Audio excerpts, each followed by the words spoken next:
Chapter 11 of The Science of Getting Rich by Wallace D. Wattles. Chapter 11. Acting in a Certain Way. Thought is the creative power, or the impelling force which causes the creative power to act. Thinking in a certain way will bring riches to you, but you must not rely upon thought alone, paying no attention to personal action. That is the rock upon which many otherwise scientific metaphysical thinkers meet shipwreck, the failure to connect thought with personal action.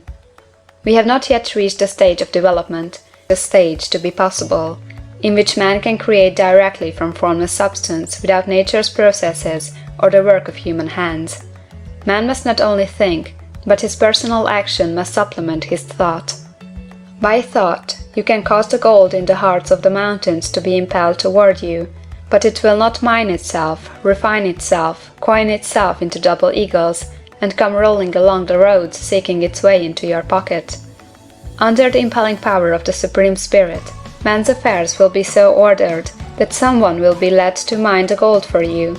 Other men's business transactions will be so directed that the gold will be brought toward you, and you must so arrange your own business affairs that you may be able to receive it when it comes to you. Your thought makes all things, animate and inanimate, work to bring you what you want, but your personal activity must be such that you can rightly receive what you want when it reaches you. You are not to take it as charity, nor to steal it. You must give every man more in use value than he gives you in cash value. The scientific use of thought consists in forming a clear and distinct mental image of what you want, in holding fast to the purpose to get what you want, and in realizing with grateful faith that you do get what you want. Do not try to act your thought in any mysterious or occult way, with the idea of having it go out and do things for you. That is wasted effort, and will weaken your power to think with sanity. The action of thought in getting rich is fully explained in the preceding chapters. Your faith and purpose positively impress your vision upon formless substance, which has the same desire for more life that you have. And this vision, received from you, sets all the creative forces at work in and through their regular channels of action, but directed toward you. It is not your part to guide or supervise the creative process. All you have to do with that is to retain your vision, stick to your purpose, and maintain your faith and gratitude. But you must act in a certain way, so that you can appropriate what is yours when it comes to you, so that you can meet the things you have in your picture and put them in their proper places as they arrive. You can really see the truth of this. When things reach you, they will be in the hands of other men, who will ask an equivalent for them. And you can only get what is yours by giving the other man what is his. Your pocketbook is not going to be transformed into a Fortunato's purse, which shall be always full of money without effort on your part. This is a crucial point in the science of getting rich. Right here, when thought and personal action must be combined, there are very many people who, consciously or unconsciously, set the creative forces in action by the strength and persistence of their desires, but who remain poor because they do not provide for the reception of the thing they want when it comes. By thought, the thing you want is brought to you. By action, you receive it.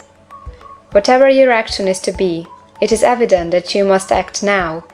You cannot act in the past, and it is essential to the clearness of your mental vision that you dismiss the past from your mind.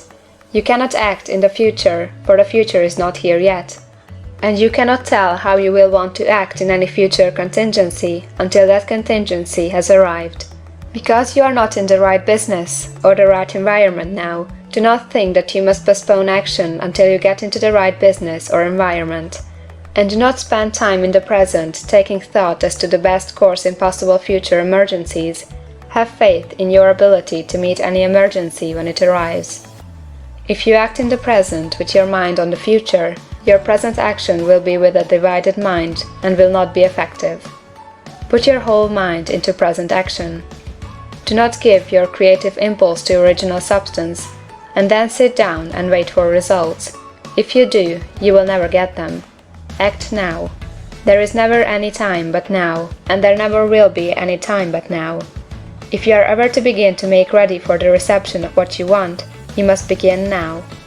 And your action, whatever it is, must most likely be in your present business or employment, and must be upon the persons and things in your present environment. You cannot act where you are not.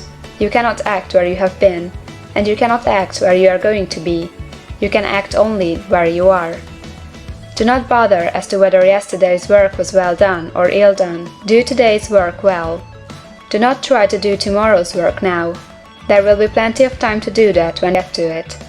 Do not try, by occult or mystical means, to act on people or things that are out of your reach.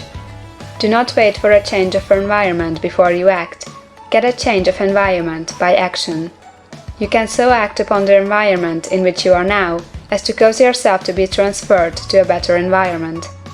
Hold with faith and purpose the vision of yourself in the better environment, but act upon your present environment with all your heart, and with all your strength, and with all your mind. Do not spend any time in daydreaming or castle building. Hold to the one vision of what you want, and act now. Do not cast about seeking some new thing to do, or some strange, unusual, or remarkable action to perform as a first step toward getting rich. It is probable that your actions, at least for some time to come, will be those you have been performing for some time past. But you are to begin now to perform these actions in a certain way, which will surely make you rich. If you are engaged in some business, and feel that it is not the right one for you, do not wait until you get into the right business before you begin to act. Do not feel discouraged, or sit down and lament because you are misplaced.